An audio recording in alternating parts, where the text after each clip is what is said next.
Silvia não falou nada hoje ainda. Silvinha linda. Seu áudio não está aparecendo, Silvia.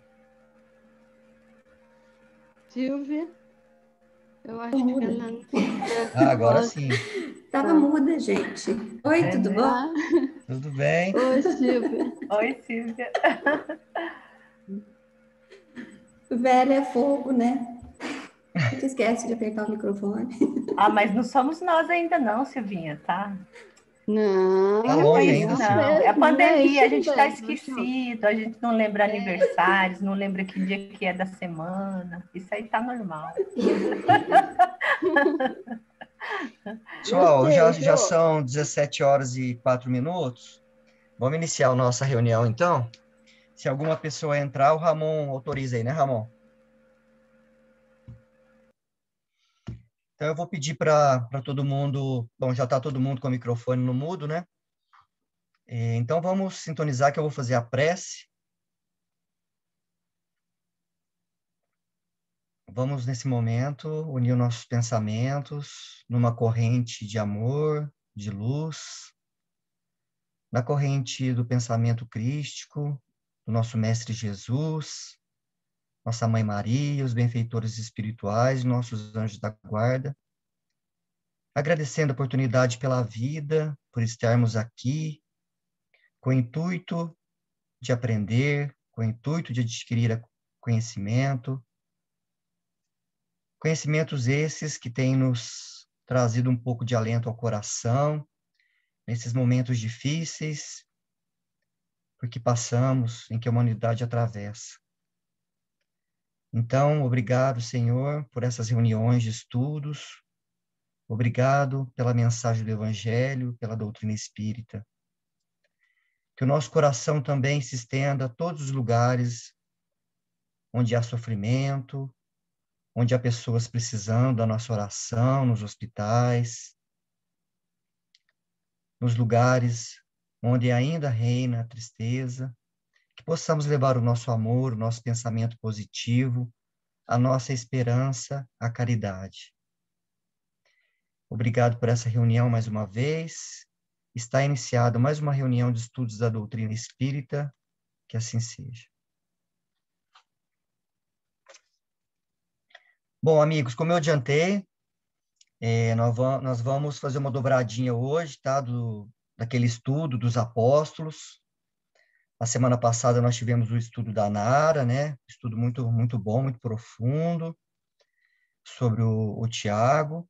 E hoje a Gleide veio trazer para nós o estudo de um apóstolo também, que a gente ouve pouco falar, mas, na verdade, quando a gente entra na vida desse apóstolo, a gente vai ver quanto aprendizado ele tem para nos trazer. Então, é o apóstolo Bartolomeu. Eu vou passar para a Gleide, então, fazer as suas considerações e já iniciar o estudo. Gleide, primeiramente, muito obrigado, tá, pela sua disposição em se predispor aí para fazer esse estudo. Muito obrigado.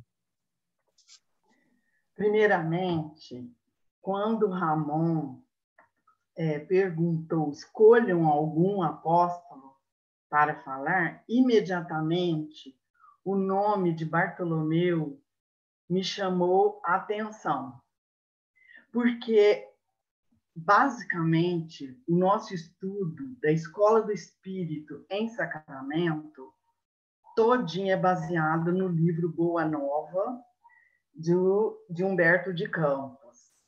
E me impressionou muito o estudo de Bartolomeu. Então, é um estudo singelo, é um estudo assim, que eu vivenciei no grupo de Sacramento, que eu tenho o maior prazer em compartilhar com vocês. Agora, não é um estudo assim, vamos dizer assim, intelectualizado, ou com muitas informações históricas ou científicas, não. Mas eu fiquei impressionada porque as lições trocadas com Bartolomeu e Jesus têm uma tônica de como entender o Evangelho, colocar o Evangelho em prática. E numa primeira abordagem, eu vou fazer sobre o que eu pesquisei, né, sobre os dados mesmo dele, de Bartolomeu, e depois eu vou pedir para o Hernani colocar o texto do livro Boa Nova, e todo esse texto é um aprendizado imenso. E eu quero, assim, quase que um diálogo. Eu quero que vocês também possam participar, falar as suas impressões sobre esse texto e o que vocês perceberam de ensinamento novo na sua vida. Então, o nome Bartolomeu vai aparecer nos evangelhos como Natanael, que significa Deus deu, porque ele nasceu em Caná da Galileia e sua morte ocorreu, a comemoração dele é 24 de agosto, a sua morte. E para a gente entender do ponto de vista de crença católica, Bartolomeu, o apóstolo Bartolomeu, é o padroeiro dos padeiros, alfaiates, sapateiros, ó a franca aqui, sapateiros, mercadores de Florença. Então, tem todas essas crenças pelo nome de Bartolomeu. Levando-se em conta, então, que ele vinha de Caná, deve ter testemunhado a ação de Jesus nas bodas de Caná. Ele presenciou. Bartolomeu presenciou as bodas de Caná. E narra a Bíblia que São Felipe comunicou a Natanael que havia encontrado o Messias e que esse provinha de Nazaré. E ele, o Bartolomeu, com preconceito, falou. Quer dizer, quando Felipe comunicou a Natanael que o Messias provinha de Nazaré, todas essas expectativas judaicas afloraram em Bartolomeu e ele fala isso. De Nazaré pode vir alguma coisa boa? O próprio Bartolomeu duvidou, pode de Nazaré vir alguma coisa boa? Olha o preconceito por causa das expectativas judaicas. Mas quando Jesus encontra Bartolomeu, Jesus fala: aqui está um verdadeiro israelita, em quem não há fingimento. Olha a frase que Jesus se dirigiu a Bartolomeu. Aqui está um verdadeiro israelita, em quem não há fingimento. Ele era o quê? Sincero. Ele colocava as coisas espontaneamente, mostrava-se quem ele era, e ele pergunta para Jesus: como me conheces? Jesus fala a ele: antes que Felipe te chamasse, eu te vi quando estava sob a figueira. Jesus conhecia já os seus apóstolos, ele já sabia todos que ele iria convidar para seu apostolado. Quando ele percebe tamanho grau de conhecimento sobre ele, Bartolomeu fala: Rabi, tu és o Filho de Deus, tu és o Rei de Israel. Porque quando muitas coincidências, como que Jesus assim descreve quem que ele era, aí Bartolomeu se rende a Jesus. No apostolado dele, ele pregou até na Índia e a sua morte foi por esfolamento. Ele foi esfolado. E por isso que na Capela Sistina, quem entrar no Google colocando Bartolomeu, tem o afresco da Capela Sistina, aparece o Bartolomeu segurando a própria pele. É linda a imagem do juízo final da Capela Sistina e com essa figura do Bartolomeu segurando a sua própria pele. Isso aí na parte cultural é interessante a gente saber, quando a gente visitar a Capela Sistina, já vai procurar pela imagem de Bartolomeu. Dizem que as suas relíquias estão em Roma e o Papa Bento XVI, ele faz uma homenagem a Bartolomeu porque ele fala: a adesão a Jesus pode ser vivida sem cumprir obras sensacionais. Então, é colocado muito bem, isso que eu pesquisei, é colocado assim, de uma maneira sintética na pesquisa do Google, todas essas referências a Bartolomeu, eu achei assim, muito interessante, porque eu não sabia desses detalhes, mesmo sendo católico, não sabia nada do catolicismo. Agora que eu estou aprendendo sobre o catolicismo no Espiritismo, né? Mas agora eu peço para o Hernani colocar o texto, porque o texto tem muito aprendizado evangélico. Certo, vou compartilhar aqui então. É o texto do livro Boa Nova, é o capítulo número 8, né, Gleide? Bom ânimo. Bom ânimo. Tá aparecendo aí certinho? Já está aparecendo. É muito. E eu vou. Porque essa grande parte vai ser sobre o texto, porque ele é um pouco longo, vai entrando em muitos detalhes de Bartolomeu, de aprendizagem de evangelho. Vai ser muito importante para nós refletirmos, porque é com a reflexão que nós vamos fazendo com que esse conhecimento passe a ser da nossa transformação moral. Então, me ajuda, que eu não sei muito o Zoom. Ontem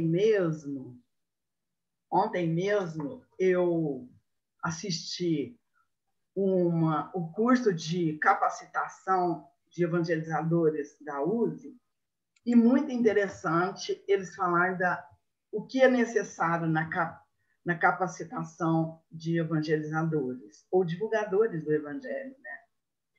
3 coisas: conhecimento da verdade, conhecimento do evangelho, pesquisa.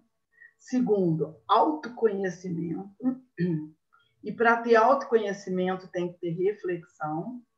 E terceiro item é a transformação moral, ou seja, transformar os nossos vícios em virtudes. Então, são 3 características básicas para uma capacitação das pessoas que queiram entrar nesta ajuda como discípulo de Jesus, como divulgador do seu evangelho, né?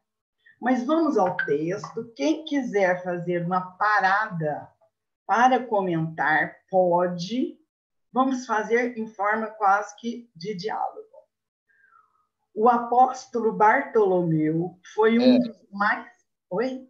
Alguém? A Marlene está perguntando? Não, né? O apóstolo Bartolomeu foi um dos mais dedicados discípulos do Cristo. Desde os primeiros tempos de suas pregações junto ao Tiberíades, todas as suas possibilidades eram empregadas em acompanhar o Mestre na sua tarefa divina. Entretanto, Bartolomeu era triste e, vezes inúmeras, o Senhor o surpreendia em meditações profundas e dolorosas. Foi talvez por isso que uma noite, enquanto Simão Pedro e sua família se entregavam a inadiáveis afazeres domésticos, Jesus aproveitou alguns instantes para lhe falar mais demoradamente ao coração. Olha, eu quero dar uma parada aqui, porque vocês estão vendo, Jesus é o evangelizador na expressão máxima. Aproveitou alguns instantes para lhe falar mais demoradamente ao coração. Então, nós temos que mais prestar atenção se estamos falando ao coração. E após uma interrogativa afetuosa e fraterna, Bartolomeu deixou falar-se o seu espírito sensível. Mestre, exclamou timidamente, não saberia nunca explicar-vos o porquê de minhas tristezas amargurosas. Só sei dizer que o vosso evangelho me enche de esperanças para o reino de luz que nos espera os corações além nas alturas.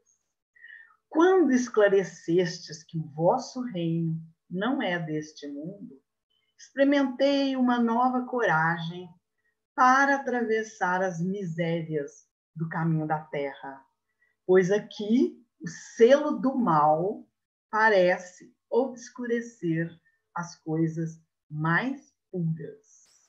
Por toda parte é a vitória do crime, o jogo das ambições e a colheita dos desenganos.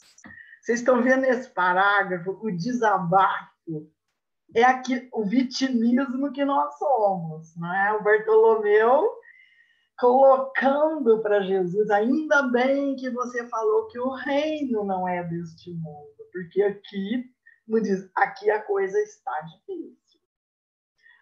A voz do apóstolo se tornara quase abafada pelas lágrimas.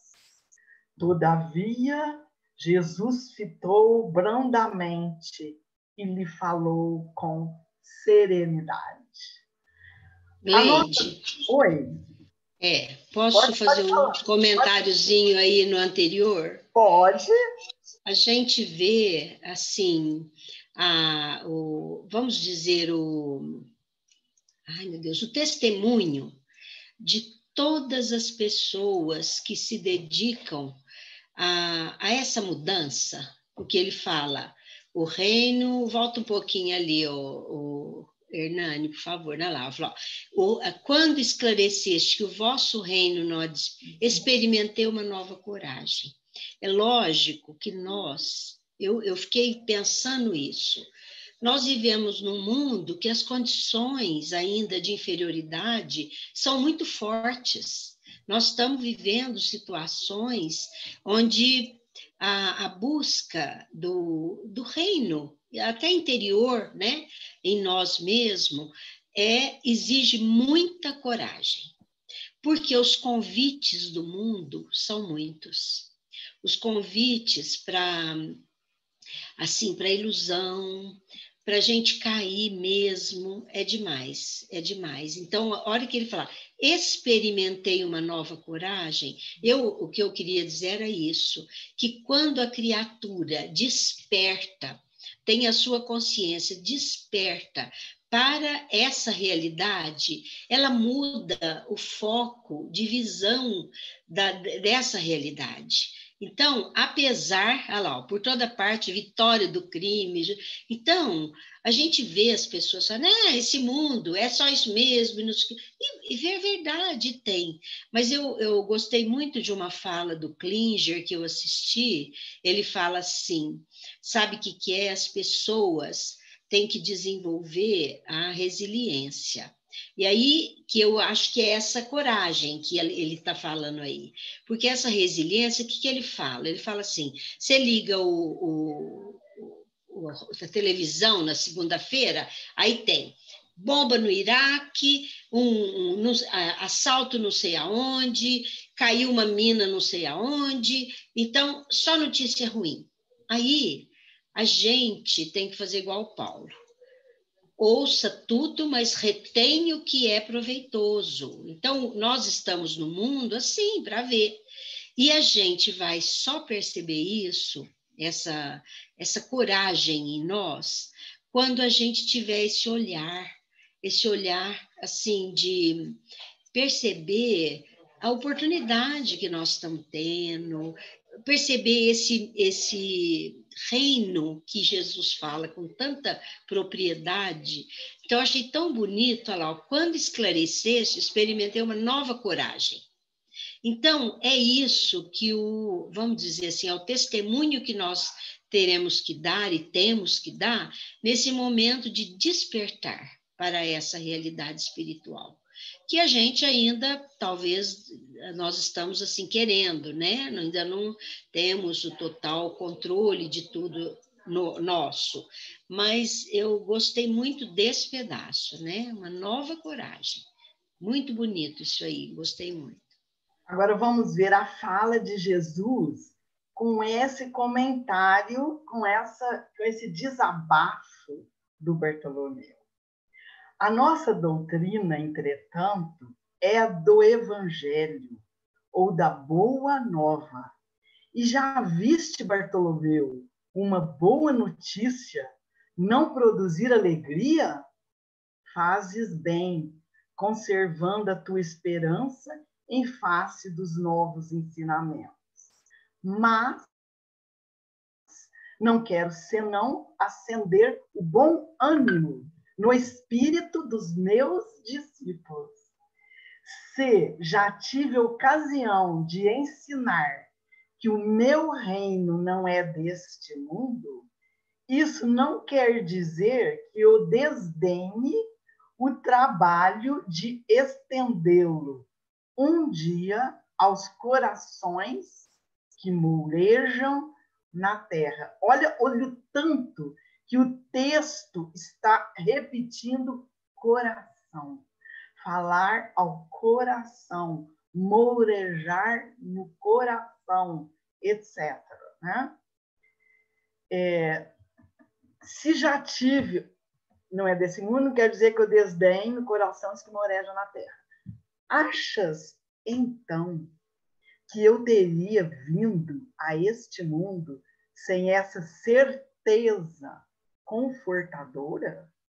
O Evangelho terá de florescer primeiramente na alma das criaturas, antes de frutificar para o espírito dos povos. Mas venho de meu Pai, cheio de fortaleza e confiança, e a minha mensagem há de proporcionar grande júbilo a quantos a receberem de coração. Olha que texto, né? Pela mediunidade do Chico, do nosso Humberto de Campos, o quanto que ele é cuidadoso em acentuar o sentimento, o coração. Depois de uma pausa em que o discípulo o contemplava silencioso, o mestre continuou. A vida terrena é uma estrada pedregosa que conduz aos braços amorosos de Deus. O trabalho é a marcha. A luta comum é a caminhada de cada dia. Os instantes deliciosos da manhã e as horas noturnas de serenidade são os pontos de repouso. Mas, ouve-me bem, na atividade ou no descanso físico, a oportunidade de uma hora, de uma leve ação, de uma palavra humilde, é o convite de nosso Pai para que semeemos as suas bênçãos sacrossantas. Eu vou dar uma pausa aqui, porque o trabalho do evangelizador é semear. Não nos diz respeito aos resultados.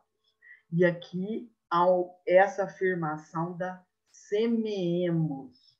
É uma palavra-chave para nós, estudiosos do Evangelho, divulgadores do Evangelho ou adeptos do Espiritismo. Em geral, os homens abusam desse ensejo precioso para anteporem a sua vontade imperfeita aos desígnios superiores, perturbando a própria marcha. Os homens abusam da sua vontade imperfeita.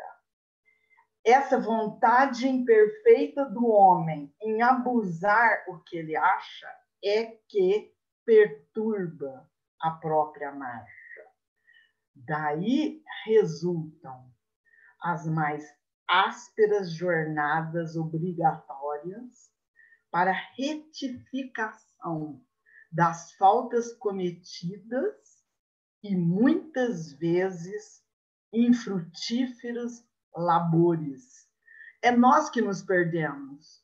O Evangelho já foi dado, toda a linha mestra já foi dada há 2000 anos. Nós que perturbamos, nós mesmos perturbamos a nossa própria marcha.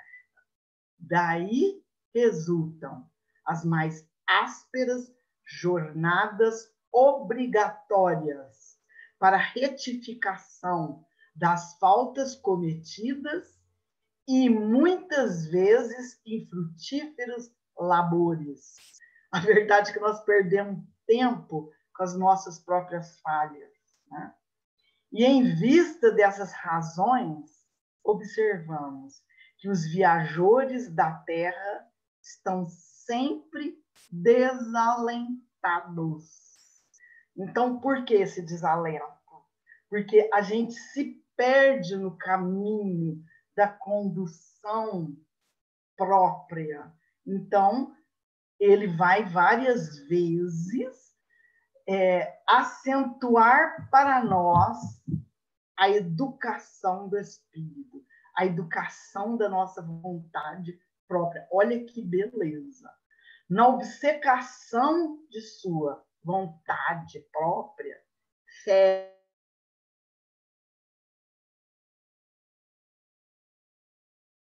os ouvidos à realidade espiritual, vendam os olhos com a sombra da rebeldia e passam em lágrimas, em desesperadas imprecações e amargurados gemidos, sem enxergarem a fonte cristalina, a estrela caridosa do céu, o perfume da flor, a palavra de um amigo, a claridade das experiências que Deus espalhou para a sua jornada em todos os aspectos do caminho.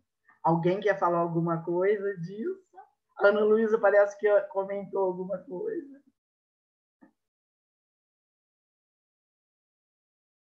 Alguém quer falar esse trecho aí? Porque dá para a gente perceber que está tudo pronto, né?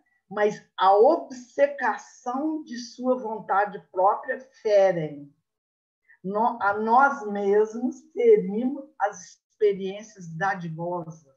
Nós não estamos com a percepção alerta a respeito de tudo que nos está sendo dado ao nosso caminhar, à nossa existência.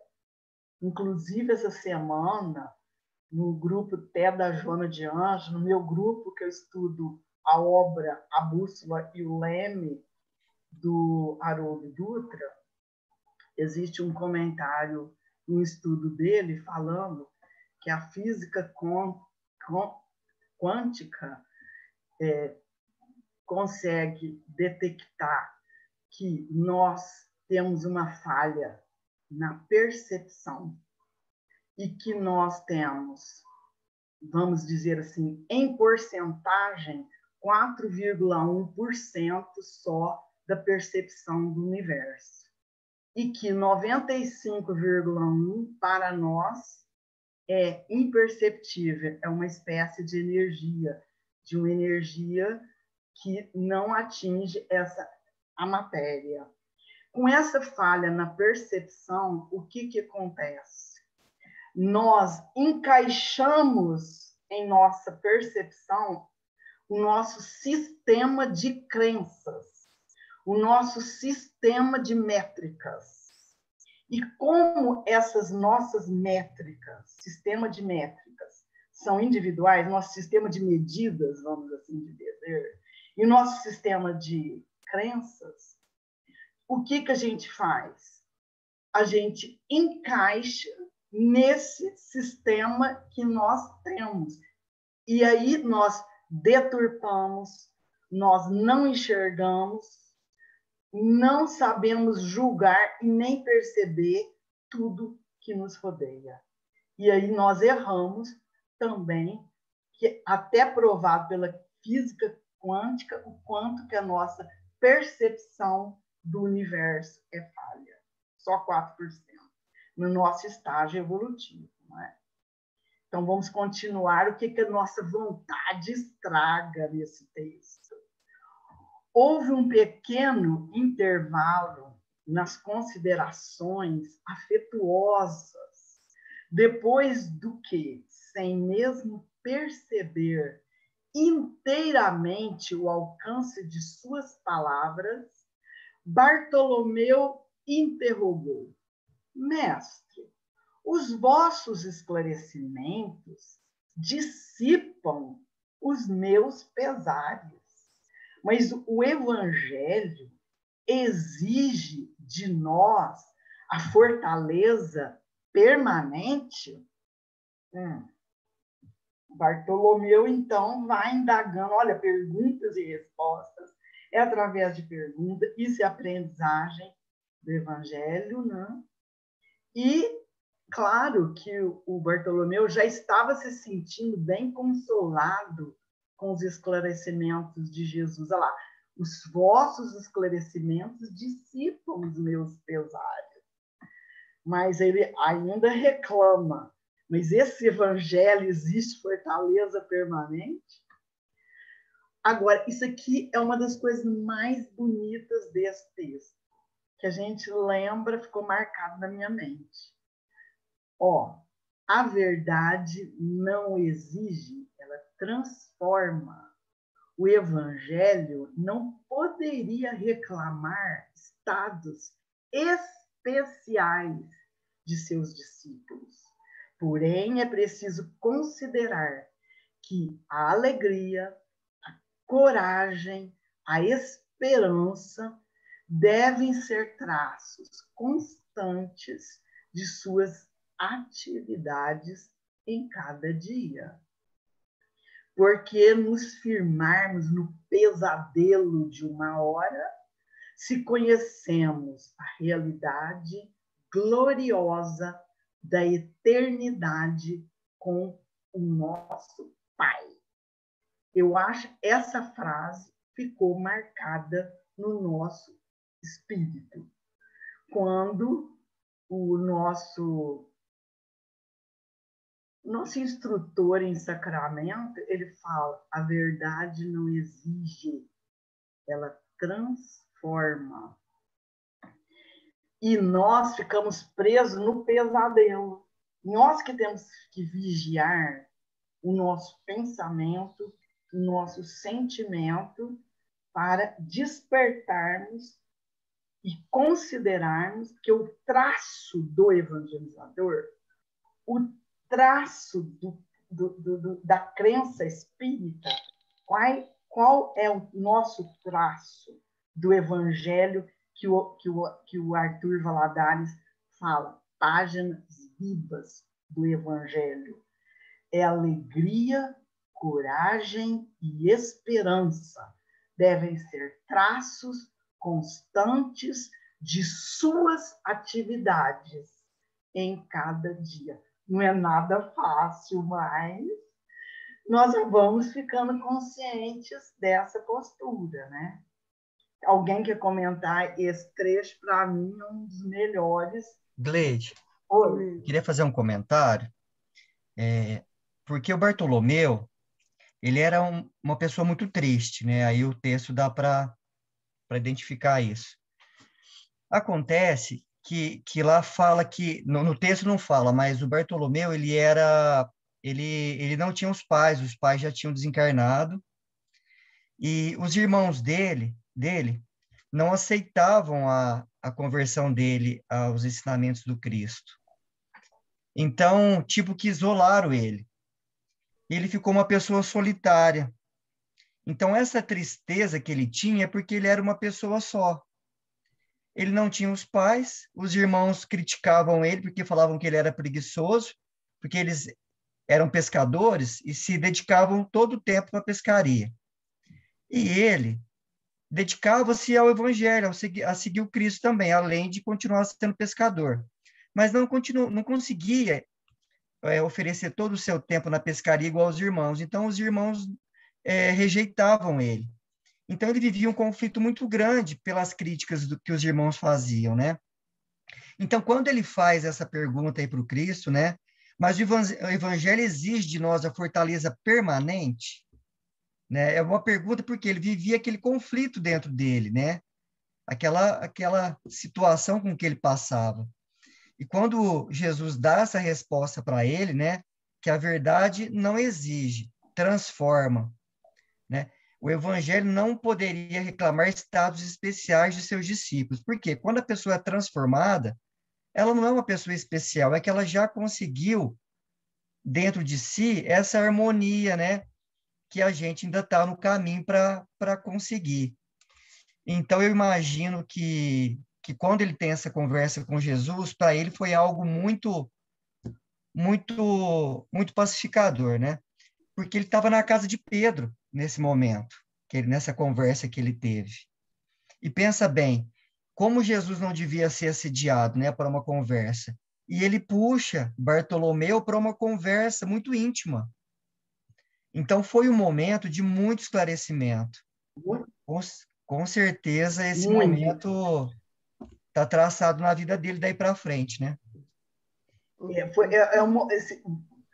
Veja que são palavras fortes do Evangelho, porque no nosso autoritarismo, na vontade, que o império da nossa personalidade, nós queremos o controle das coisas, nós queremos, e ficamos e achamos que nós queremos impor a verdade, entendeu? Impor, mas não é impor. A verdade ela liberta, ela transforma, ela não exige, não é? Então, se alguém quiser fazer mais um comentário sobre esse trecho, muito interessante, podem fazer. Cleide, pode falar? Pode. O texto acima também deve ser observado, ele é muito interessante porque ele é muito atual. Na verdade, a humanidade não mudou muito, né? Nós continuamos os mesmos, né, em termos humanos. O que ali é interessante também, que o que estava, segundo o texto, o que estava perturbando Bartolomeu é o que perturba todos nós no dia a dia, que temos um mínimo de sensibilidade. É olhar em torno, como ele olhou, né? E ver as coisas tão diferentes, né, daquilo que ele aprendeu que devia ser. Então, aí Jesus, né, consolou, né, Bartolomeu, dizendo que aos poucos as modificações aconteceriam e ao relato, né, das encarnações, né, onde vamos aprendendo, cometendo erro, e essa evolução esse caminhar, né, rumo à evolução, que produz essas condições que nos desagradam, né? Segundo ele tenta explicar, né? E ele fala para ele, né? O que realmente nós sabemos, que, né, a encarnação é um passo a mais para uma outra, até realmente a gente estar num mundo, né, de regeneração.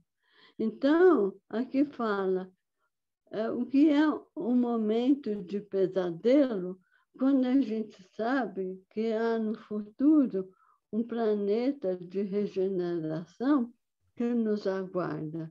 Então, aqui mostra muito bem que o tempo é muito relativo, né? Porque uma vida é muito pouco em relação ao que nós vamos encontrar em outras encarnações, né? E também a necessidade, como aí ele fala, mas eu tenho que ter coragem. Ele falou, tem, porque não deve só olhar o pesadelo.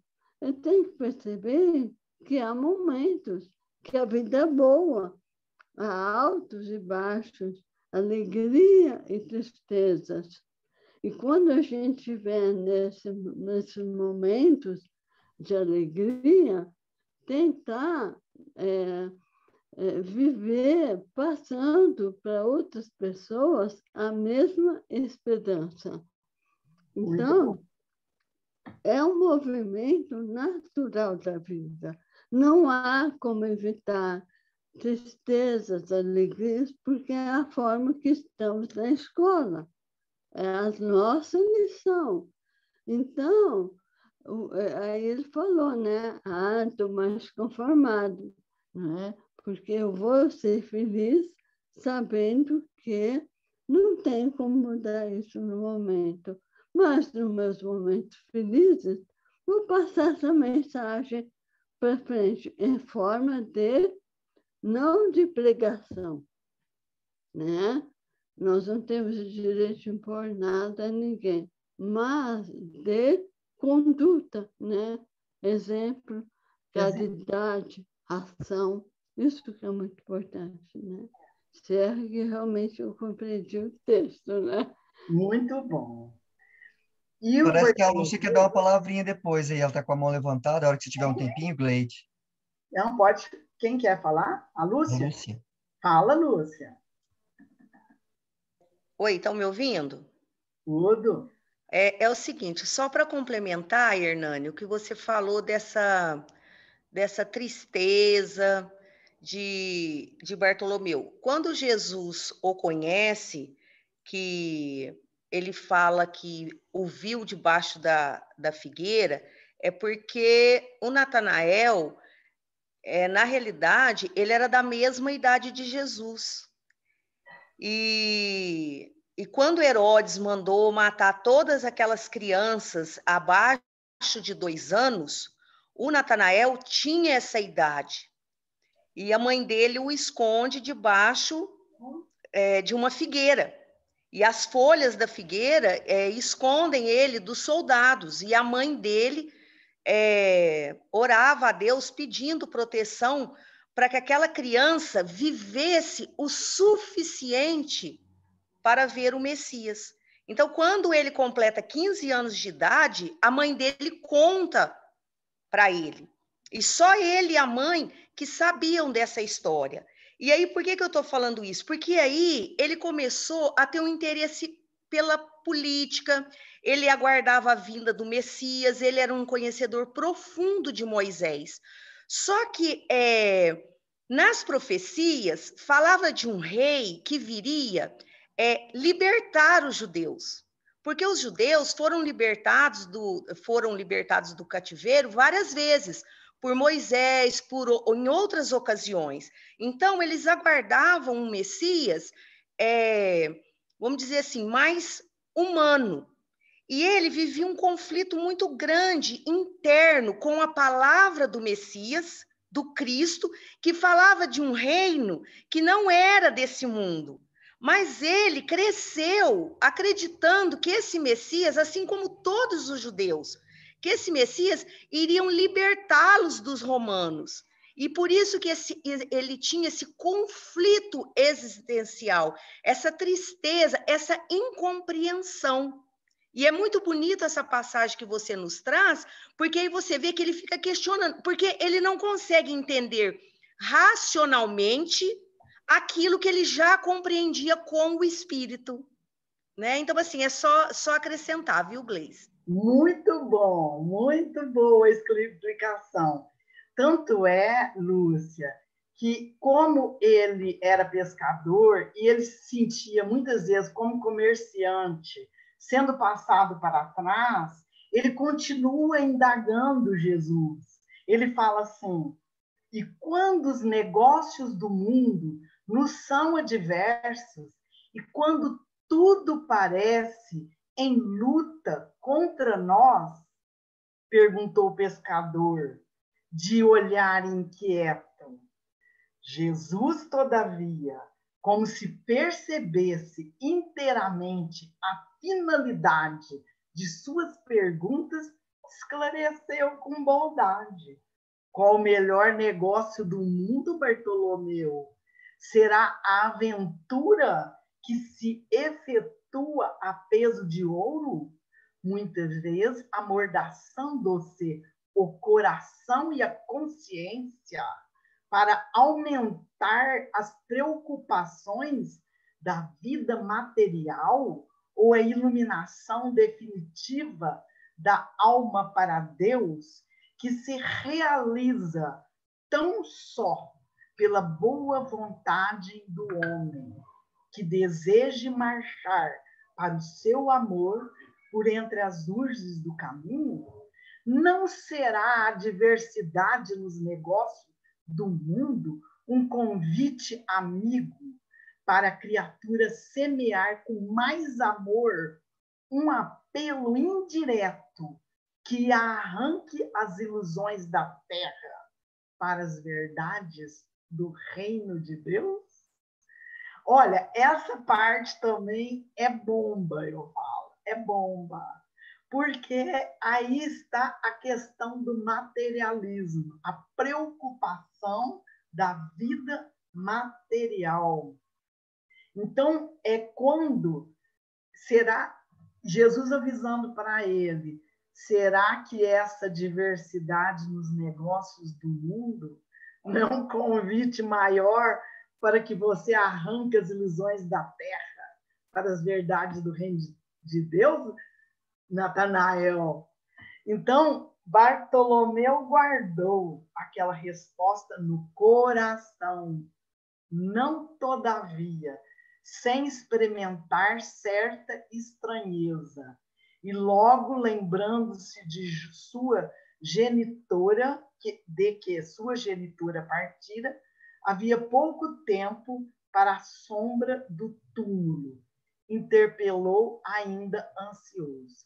Agora é outro pepino, eu falo, outra tragédia que o Bartolomeu, aquele dia queixoso.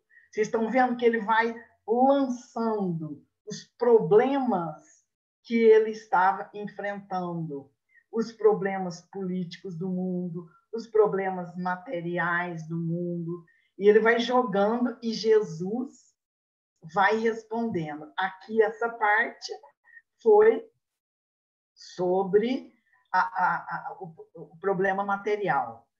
E ele continua ainda indagando por que ele perdeu os seres, agora a perda de seres queridos.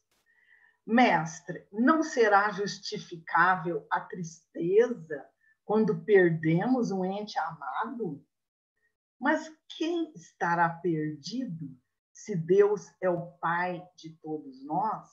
Se os que estão sepultados no lodo dos crimes hão de vislumbrar um dia a alvorada da redenção, por que lamentarmos em desespero o amigo que partiu ao chamado do Todo-Poderoso, a morte do corpo abre as portas de um mundo novo para a alma. Ninguém fica verdadeiramente órfão sobre a terra, como nenhum ser está abandonado, porque tudo é de Deus e todos somos seus filhos.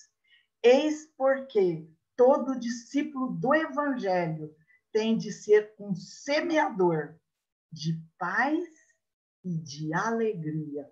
Olha Jesus resolvendo o problema aí na consciência, no coração de Bartolomeu a respeito da perda de entes queridos.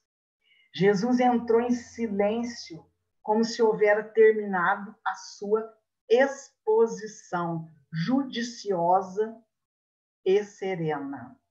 E pois que a hora já ia adiantada, Bartolomeu se despediu. O olhar do mestre oferecia ao seu, naquela noite, uma luz mais doce e mais brilhante. Suas mãos lhe tocaram os ombros levemente, deixando uma sensação salutar e desconhecida.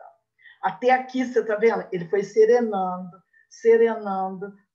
mas Bartolomeu ainda vai dar trabalho para Jesus, como nós vamos dar sempre trabalho para Jesus. Olha aqui o trabalho que ele vai dar. Embora nascido em Caná da Galileia, Bartolomeu residia então em Dalmanuta, para onde se dirigiu, meditando gravemente nas lições que havia recebido. A noite pareceu-lhe formosa como nunca, no alto as estrelas se lhe figuravam as luzes gloriosas do palácio de Deus à espera de suas criaturas, com hinos de alegria. As águas do Genezaré, a seus olhos, estavam mais plácidas e felizes. Os ventos brandos lhe sussurravam ao entendimento cariciosas inspirações, como um correio delicado que chegasse do céu. Então, mais ou menos, Bartolomeu, já vou ficando calma, mas, Bartolomeu começou a recordar as razões de suas tristezas intraduzíveis, mas com surpresa não mais a encontrou no coração. Lembrava-se de haver perdido a afetuosa genitora. Refletiu, porém, com mais amplitude quanto aos desígnios da providência divina. Deus não lhe era pai e mãe nos céus? Recordou os contratempos da vida, ponderou que seus irmãos de sangue o aborreciam e caluniavam. Entretanto, Jesus não lhe era um irmão generoso e sincero, passou em revista os insucessos materiais. Contudo, quer as suas pescarias ou a avareza dos negociantes de Betsaída e de Cafarnaum, comparados à luz do reino de Deus que ele trabalhava por edificar no coração. Olha o tanto que ele está revendo.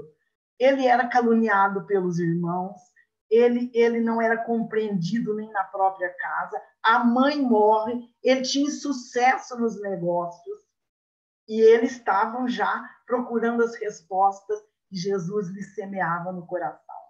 Então chegou a casa pela madrugada. Ao longe, os primeiros clarões do sol lhe pareciam mensageiros ao conforto celestial. O canto das aves ecoava em seu espírito como notas harmoniosas de profunda alegria. O próprio mugido dos bois apresentava nova tonalidade aos seus ouvidos. Sua alma estava agora clara, o coração aliviado e feliz. Mas ao ranger os gonzos da porta, seus irmãos dirigiram-lhe impropérios, acusando de mau filho, de vagabundo, traidor da lei. Bartolomeu, porém, recordou o evangelho. Sentiu que ele tinha bastante alegria para dar aos seus irmãos. Em vez de reagir asperamente, como de outras vezes, sorriu-lhes com a bondade das explicações amigas. Seu velho pai o acusou igualmente, escorraçando-o. O apóstolo no entanto, achou natural. Seu pai não conhecia Jesus e ele o conhecia. Não conseguindo esclarecê-los, guardou os bens do silêncio e achou-se na posse de uma alegria nova. Depois de repousar alguns momentos, tomou suas redes velhas e debandou sua barca. Teve para todos os companheiros de serviço uma frase consoladora e amiga. O lago, como que estava mais acolhedor e mais belo. Seus camaradas de trabalho, mais delicados e acessíveis. De tarde, não questionou com os comerciantes, enchendo-lhes, aliás, o espírito de boas palavras, atitudes cativantes e educativas. Olha a resposta de Natanael. Bartolomeu havia convertido todos os desalentos num cântico de alegria, ao sopro regenerador dos ensinamentos do Cristo. Todos o observaram com admiração, exceto Jesus, que conhecia com júbilo a nova atitude mental do seu discípulo. Por isso que eu falo, a mudança é mental e não do nosso ambiente externo. É o movimento interno que tem que ser mudado. A família do Natanael, do Bartolomeu, era a mesma. Os pescadores mesmos, comerciantes gananciosos mesmo. O que mudou foi o plano, o mapa mental de Bartolomeu. E no sábado seguinte, o mestre demandou as margens do lago, cercado de seus numerosos seguidores. Ali aglomeravam-se homens e mulheres do povo, judeus e funcionários de Antipas, a par de grande número de soldados romanos. Jesus começou a pregar a boa nova e, a certa altura, contou, conforme a narrativa de Mateus, que o reino dos céus é semelhante a um tesouro que, oculto num campo, foi achado, escondido por um homem que, movido de gozo, vendeu tudo que possuía, comprou aquele campo. E, nesse instante, o olhar do mestre pousou sobre Bartolomeu, que o contemplava embevecido. A luz branda de seus olhos generosos penetrou fundo no íntimo do apóstolo, pela ternura que evidenciava, e o pescador humilde compreendeu a delicada alusão do ensinamento, experimentando a alma leve e satisfeita, depois de haver alijado todas as vaidades de que ainda não desfizera para adquirir o tesouro divino no campo infinito da vida. Enviando a Jesus um olhar de amor e reconhecimento, Bartolomeu limpou uma lágrima. Era a primeira vez que chorava de alegria. O pescador de Dalmanuta aderira para sempre os eternos júbilos do Evangelho do Reino. E aí? Puxa vida, né? Os eternos júbilos. Será que nós estamos aprendendo o Evangelho como Natanael, questionando? É pelo questionamento. Então, o que vocês acharam? Podem colocar os questionamentos, as impressões, os sentimentos, porque é tudo que nós estamos vivenciando. Todas as perezas do caminho material, na tela do mapa mental, tem que ser mudado, né?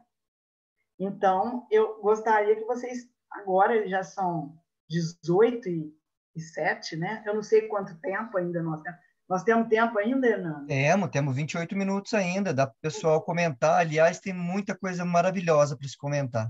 Então, podem comentar, porque eu quero que você...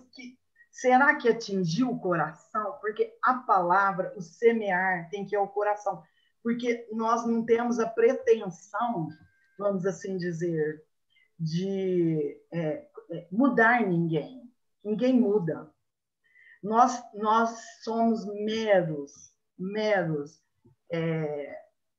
estímulos. Nós damos estímulos as pessoas, para que ela entrem dentro delas. Por isso que precisa do mecanismo, do conhecimento, do autoconhecimento e da transformação moral. São 3 requisitos. Então, a nossa tarefa é o estímulo. Então, eu gostaria de saber de vocês que se o Bartolomeu, se esse apóstolo, que não apareceu com obras grandiosas, foi um instrumento, um apóstolo da simplicidade e da própria vivência dele, da dificuldade na família, nos negócios, na perda da mãe, o que ele passava, enfim, como um espírito numa existência reencarnatória. E o próprio Papa Bento XVI fala que a vivência não precisa de feitos gloriosos, mas dessa vivência. E se ele mudou o plano mental, se ele mudou, nós também podemos mudar nas nossas aflições. Eu quero que vocês falem sobre essa experiência de Natanael, de Bartolomeu, para a sua vivência. E o que você vivencia? E o que está te atrapalhando? Quais suas aflições? Quais seus tormentos? É essa análise que nós temos que fazer. O que me atormenta? E o que eu preciso mudar para que isso se dissolva na minha mente? Porque por isso que Jesus falou, mas, Natanael, você ainda está preocupado com as coisas que te acontecem externas? Preocupe-se com as coisas internas. Porque aí você vai olhar, você viu que o lago, quando ele olha o lago está mais bonito, as plantas estão mais bonitas. É um novo olhar, que em Sacramento lançou-se até um livro, um novo olhar para o Espírito. Para o Espírito. É um novo olhar. Então, as flores ficaram mais bonitas, o dia ficou mais bonito, a hora fica mais bonita. Você vê a beleza em tudo, mas a modificação onde que foi? Na mente. E a lei da mente é implacável. E no coração, né? Comentem.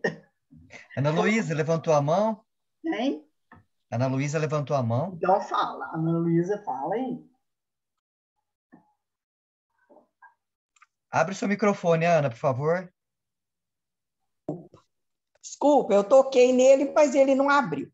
Agora ele abriu.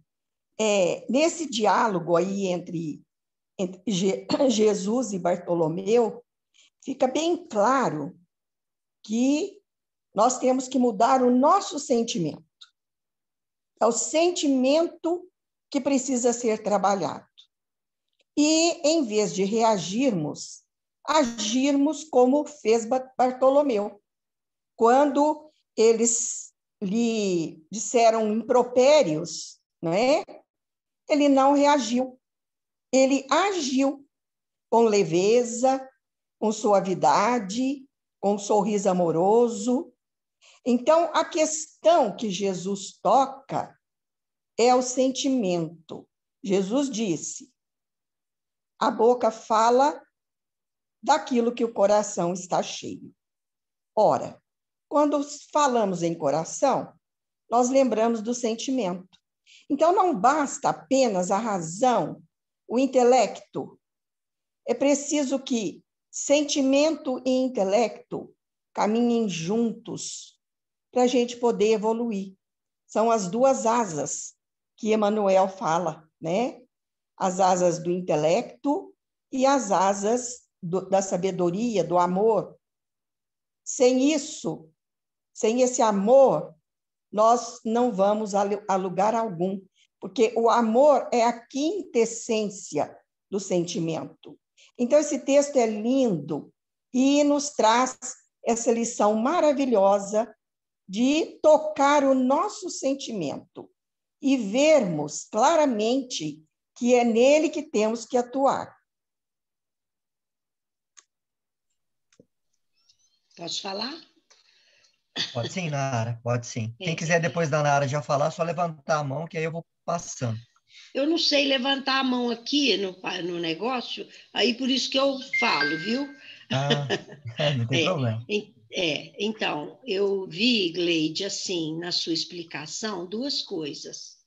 A primeira, que esse salto de transformação de uma criatura ocorreu com muitos que Jesus promoveu esse despertar, por exemplo, com Maria de Magdala, né? Com Zaqueu, que a gente conhece da história do Evangelho, mas ele ocorre na criatura quando ela abre as portas da alma para entender, para perceber e para sentir, como disse a Ana Luísa, a realidade das palavras de Jesus.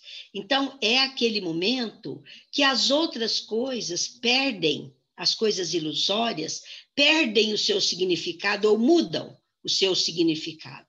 Por isso que ele ali, quando ele fala que ele chega na casa e que ele já não teve palavras de agressividade com os irmãos, com o pai, aí olha o argumento que ele usou para si. Eu conheço Jesus, ele não. Quando o pai o escorraça. Então, quando nós conhecemos Jesus, conhecer no sentido de interiorizar, a gente fica diferente, né?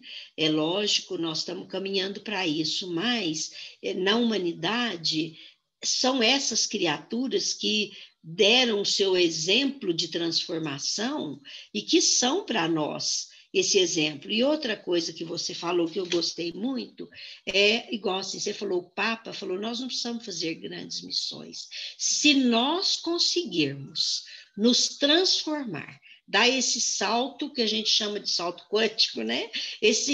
Essa interiorização dessa realidade espiritual.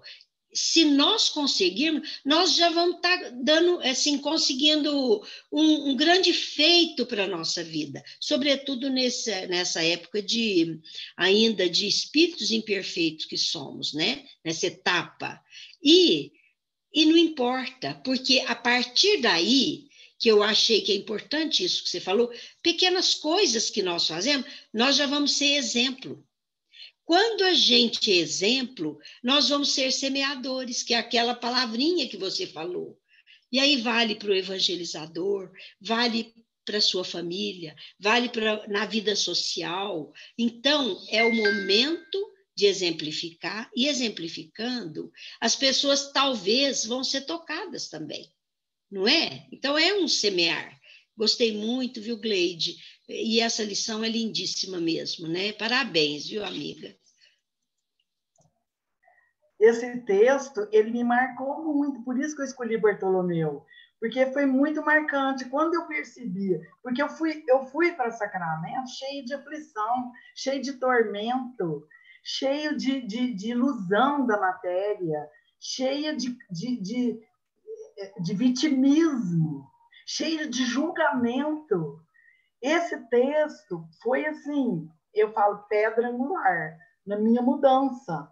Por isso que quando o Ramon pediu, eu falei logo, Bartolomeu, porque quando eu senti esse texto, mas foi direto, como diz, mude essa sua cabeça tonta, presa nos conflitos, e mudar o outro, e mudar o externo, e mudar as circunstâncias.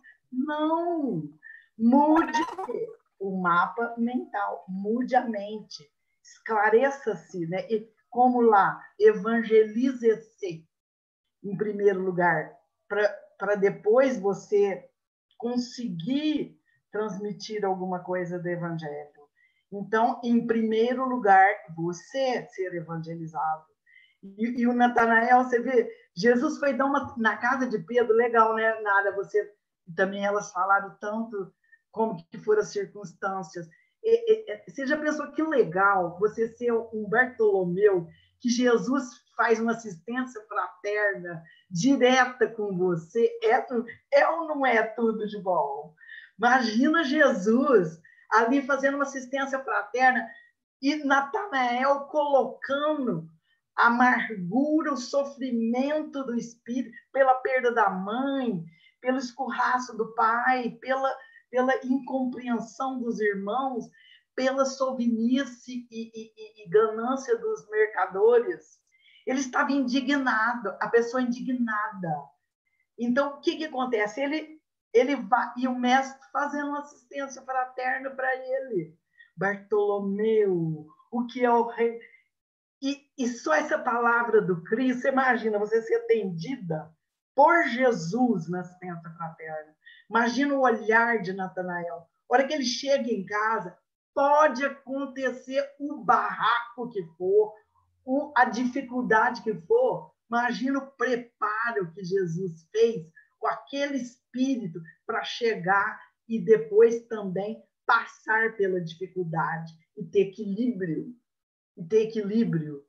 Então, é isso que é evangelização, né? E ainda bem que o Antônio Carlos me deu o Evangelho segundo o Espiritismo, senão eu não era espírita. Então, olha, graças a Deus, o nosso amigo nos presenteou. E isso muda uma vida, entendeu? Porque é outro olhar.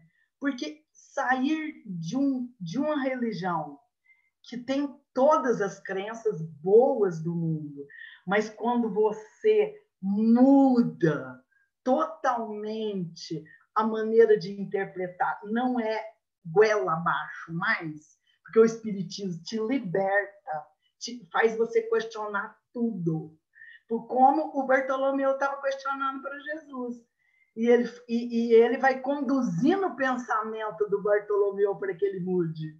Jesus, então, por isso que o Evangelho ele não exige, o Evangelho não impõe, o Evangelho ele transforma, é transformação moral. E outra, ela não é de cima para baixo.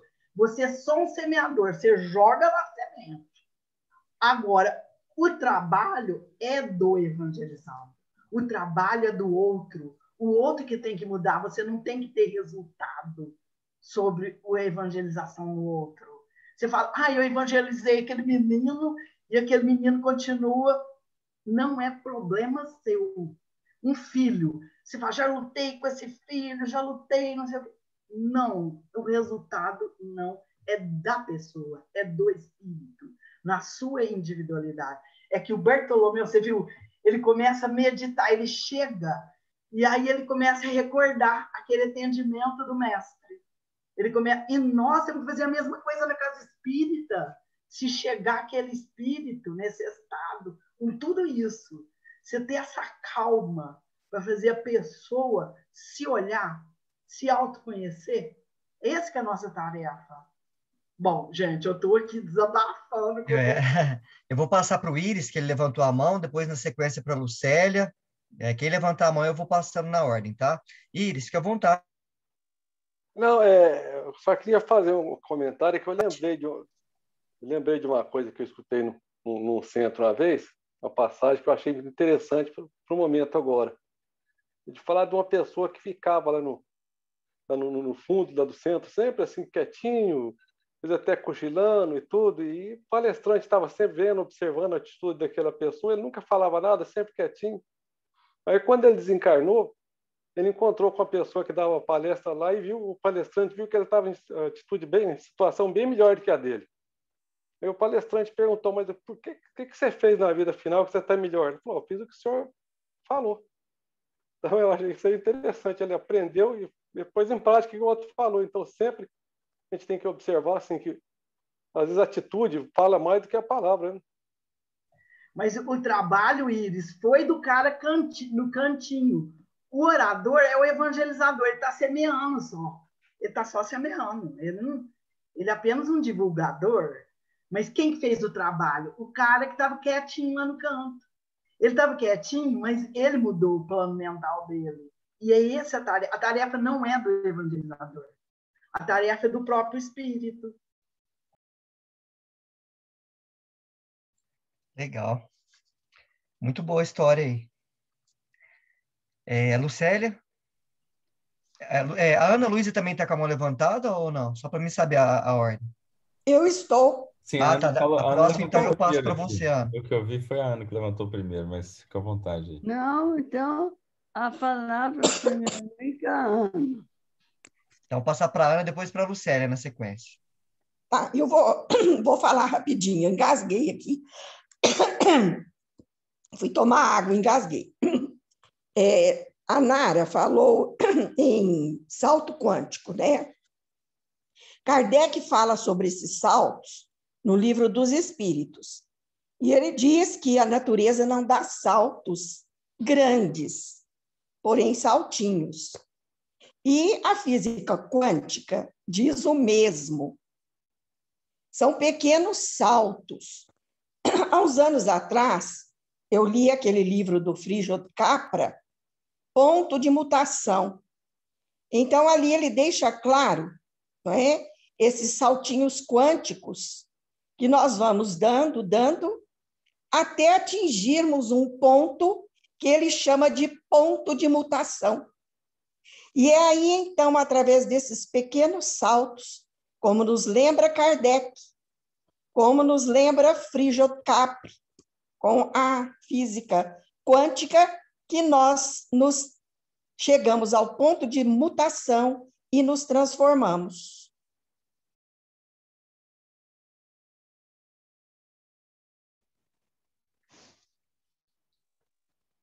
Lucélia, fica bom. Realmente, como a Ana bem colocou, o processo é lento. Mas eu vou deixar aqui uma pergunta, né, que eu estou me fazendo também. Em Kardec, não encontramos a palavra evangelho. Evangelho vem no evangelho, né? A obra de Jesus, e a palavra foi traduzida até nós dessa forma, evangelho. Então, para nós, enquanto espírita, o que é evangelho, o que ela significa para nós e o que é semear esse evangelho, né? E a importância de semear esse evangelho, né? Fica o questionamento para a gente pensar, porque é realmente muito importante, né? Sem querer responder tudo, Lucélia, evangelho, na palavra, Lucélia, significa boa nova. É a boa nova, evangelho. E semear é porque o trabalho de transformação moral é do próprio espírito, não do evangelizador, nem quem está trazendo, nem Cristo, nem o Cristo ele não fez nada. Ele aciona esse espírito aciona o self da pessoa, o Deus em nós. Ele começa a acionar a consciência. E o que ele faz? Por isso que o texto, gostei do texto do Humberto de Campos, porque você verifica que várias vezes ele repetiu a palavra coração, falar aos corações, ou estabelecer o reino de Deus nos corações dos homens. Essa é a tarefa. Ela é simples assim, estabelecer no coração. Então, se hoje nós juntos aqui, esse grupo, nós conseguimos, essa palavra chegou ao nosso coração, chegou. Cada um vai fazer dele, dessa semente, o melhor para cada um. Então, essa é a tarefa. E por isso que o semeador saiu a semear. Então, o resultado é de cada pessoa. O que ela vai fazer com essa semente. Não o resultado, né? Por isso que evangelho significa a boa nova. Legal. Antônio Carlos, se quiser já aproveitar no seu comentário e já englobar todo o comentário das meninas aí.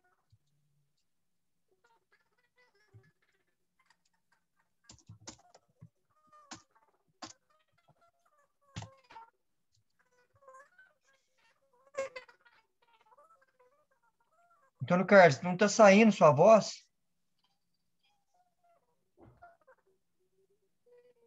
Ramon, parece que ele está falando, né?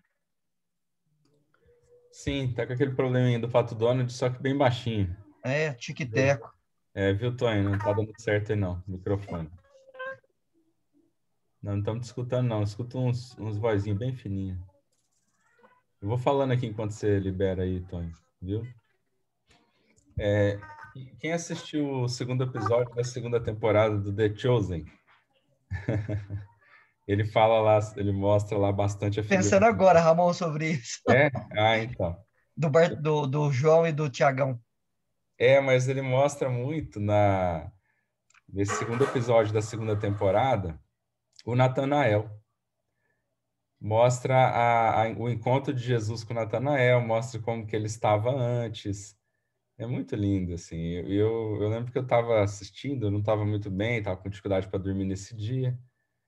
E a hora que ele estava lá debaixo, porque ele passou por uma ruína, uma perda, pelo menos de acordo com a licença poética ali do pessoal, né, que está montando a história, o Natanael Bartolomeu tinha passado por um problema muito grave, uma ruína profissional, financeira, né? E ele trabalhava com construção de sinagogas. Então ele era um judeu bastante ligado às práticas do judaísmo, tanto quanto que ele trabalhava até construindo sinagogas. Repetindo, é uma licença poética, né? Não quer dizer que era isso exatamente que ele fazia, mas eu achei muito interessante a forma como eles apresentaram ali. E aí ele ficou revoltadíssimo, porque ele se dedicava, era uma pessoa honesta, e aí ficou assim, irado com Deus por causa daquela circunstância. E aí, debaixo da figueira, eles puseram bem essa figueira, ele faz uma oração para Deus, mas ele não tem resposta. Só que, assim, eu senti ali aquele momento, eu senti nele aquele sofrimento de quem tem a fé na direção errada, muito materializada. Não é aquela fé envolvida pelo amor que Jesus nos traz. É uma fé muito... É igual você pegar um sino e ficar tão, tão, tão. É uma fé materializada, até eu diria. Ou, às vezes, uma fé só intelectualizada só também, que vai causar essa mesma situação, esse mesmo efeito. E eu senti, assim, uma ardência, uma queimação por dentro, vendo ele ali. Senti com ele. É o que eu sinto muitas vezes também. Quando eu estou tentando só fazer uma... Porque a gente tem que ter a fé raciocinada. É a razão que fortalece a nossa fé. Mas só a razão também não resolve. Tem que ter sentimento. E aí, esse sentimento é que estava faltando ali, essa compreensão sentida, né? Eu achei muito legal, muito bacana. Tanto que depois que Jesus se aproxima dele, aí faz aquela fala, olha, eu vi você na figueira. E aí fala para ele que ele é a face de Deus, que ele estava querendo ver e tal, muito bonito. E aí, a partir dali, tudo fica diferente para ele, né? Ele ressignifica essa fé. Como chama a série? Chama The Chosen, Nara. É uma série nova que o pessoal dos Estados Unidos está fazendo. Você tem que baixar um aplicativo. É muito legal. Depois eu te passo por WhatsApp o link, quem quiser. A gente passa no grupo também novamente. Está indo para a segunda temporada, totalmente feita com recursos de doações. Mas é lindo. Parece que o autor leu o Boa Nova, no Humberto Campos. Ramon, Vai, fala aí, Tonho. Você conseguiu agora? essa série aí é só no celular? Você consegue jogar do celular para a TV, mas é só no celular. Dá para ver? Não, Dá tem pra no ver YouTube, viu? Já tem no YouTube. Mas todos os episódios, A irmão? primeira série completa, a primeira temporada completa e o primeiro episódio da segunda, tudo dublado. Ah, então beleza. Então você põe lá para nós, Hernani. Mais fácil. Não, mas assim, tem que garimpar. Mas eu posso colocar a primeira temporada, os mais Põe um fáceis. link aí para nós. Tá. Lá no grupo. Isso. Mas eles conseguiram, assim, embora tenha alguns fundos de dogmas, porque são protestantes, embora ele também fez um trabalho, ele está sendo assessorado por católicos, protestantes, inclusive por judeus também. Então ele está fazendo uma hermenêutica bastante moderna. Ele não está ficando só na visão protestante porque ele mesmo é protestante. Então, está lindo. Tem bastante licença poética, mas a forma como eles levam o sentimento dos personagens é algo que tem faltado muito para a gente. E eles colocam os costumes do povo judeu naquela época, eles expressam eles de uma forma riquíssima. Então, a gente realmente entende o que era viver lá naquela época, aquela situação, né? Então, aproveitei para fazer esse comentário aí do Natanael, né? Eu acho que muitos de nós estamos ficando tristes, depressivos, desanimados, porque a gente está se colocando frente à nossa crença religiosa como Natanael estava fazendo antes, né? E aí, quando a gente tem essa compreensão profunda de Jesus, dos seus ensinamentos, e a doutrina espírita nos ajuda muito, né? Ela é uma chave inigualável para isso, aí a gente ressignifica tudo. E aí sofre, mas sofre diferente, com esperança, sem rebeldia, né? Sem essa coisa de não saber o que vem depois, né? Certo? Antônio, quer falar alguma coisa? Posso fazer uma pergunta, Hernani, depois do Antônio? Não. Pode falar, Silvio. Pode falar, pode sim. Por que na época de Jesus as pessoas conseguiam mudar o nome com uma certa facilidade? Tipo, o Saulo virou Paulo, né? Mas mais por causa da transformação moral dele. O Natanael, Bartolomeu. E outros que eu não lembro, assim, de cor. Por que isso acontecia? Isso aí era pela questão do batismo. Quando a pessoa era batizada, significava que ela estava sendo uma nova pessoa. E ela sendo uma nova pessoa, eles entendiam que necessitava também de um novo nome, né? Então, se você pegar, todos os apóstolos ali tiveram uma mudança do nome. Você deu um exemplo aí de Saulo virou Paulo, né? O Simão virou Pedro, e assim por diante, vários, né? O Natanael Bartolomeu. Mas foi devido a isso, essa questão da mudança de pessoa. Eles estavam sendo uma nova pessoa, então precisavam de um novo nome, para deixar o homem velho para trás. Mas isso partia de uma iniciativa da própria pessoa. Parecia que alguém pode explicar aí, mas eu acho que foi uma questão cultural ali. O Hernani, sim? No caso de Paulo, por exemplo, de Saulo, ele não passou pelo batismo, mas pela transformação, né? Pelo lampejo de iluminação que ele teve ali naquele momento de contato com Jesus, né? No deserto. E Paulo significa pequeno. Saulo, aliás. Saulo significa pequeno. E Paulo, grande.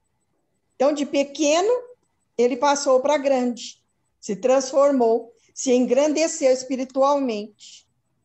Eu acho que tem também, Hernani, a questão, porque ali naquela região, naquela época, havia muito contato com a cultura helênica, com as regiões, com a cultura judaica, tanto que, por exemplo, no caso do Paulo, e ali também entre os judeus, com as tribos.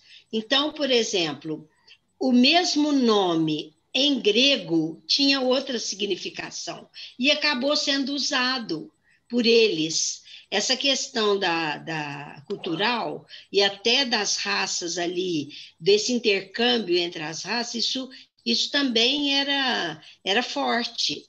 Então, por exemplo, o Paulo ele era cidadão romano, grego e era judeu, né? Então, quando ele muda em grego, o mesmo nome tinha outro, era Paulo também. Então, a pessoa podia utilizar dessas diferenças em questão de raça, da raça, assim.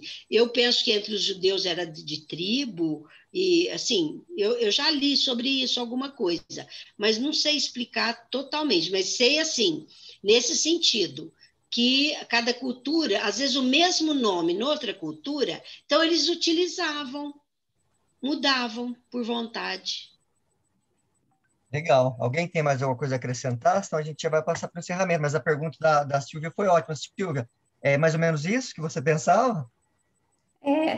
Quer dizer, eu não tinha uma resposta, eu queria Mas a gente mesmo precisa saber. pesquisar mais. Mas eles sempre se referem ao homem velho. Quando vai falar, é, um exemplo, quando Paulo vai falar de Saulo, ele se refere ao homem velho, né?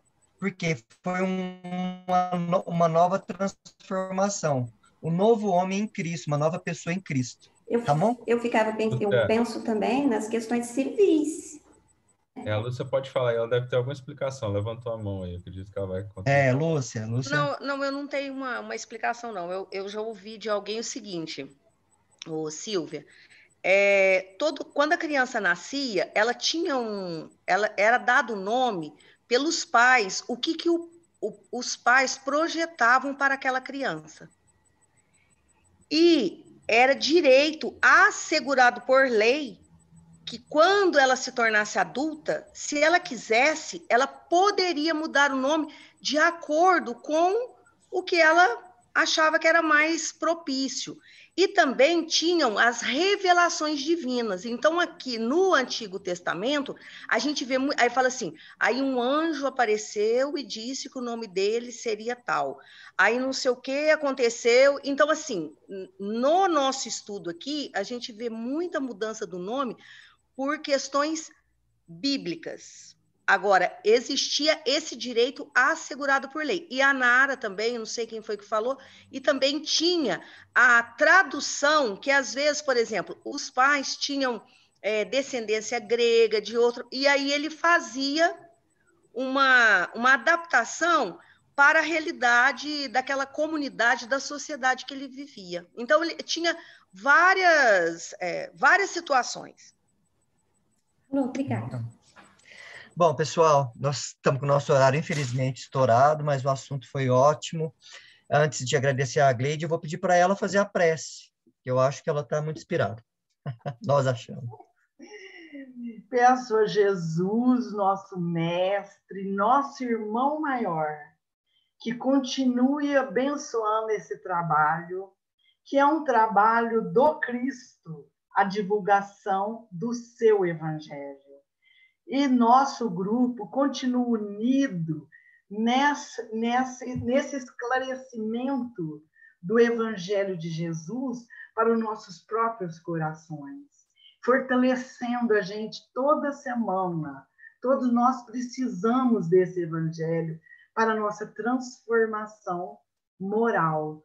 Por isso agradecemos principalmente a Jesus, nosso irmão maior, que continua conosco. Ele está no meio de nós. Por isso que quando ele disse que 2 ou mais pessoas reunirem em seu nome, eu estarei no meio de vocês. Eu senti, pela minha tranquilidade, a ideia que eu tive de passar para vocês, onde eu pesquisei, buscando uma luz, um caminho para esse estudo, eu tive uma calma imensa. Com certeza, Jesus está conosco. Então, vamos fazer a prece do Pai Nosso para encerrar em agradecimento a Deus. Pai nosso que estais nos céus, santificado seja o vosso nome. Venha a nós o vosso reino, seja feita a vossa vontade, assim na terra como nos céus. O pão nosso de cada dia, dai-nos hoje, Senhor. Perdoai as nossas dívidas, assim como nós perdoamos os nossos devedores. Não nos deixeis cair em tentação, mas livrai de todo o mal. Assim seja. Uma boa noite para todos. Fiquem em paz.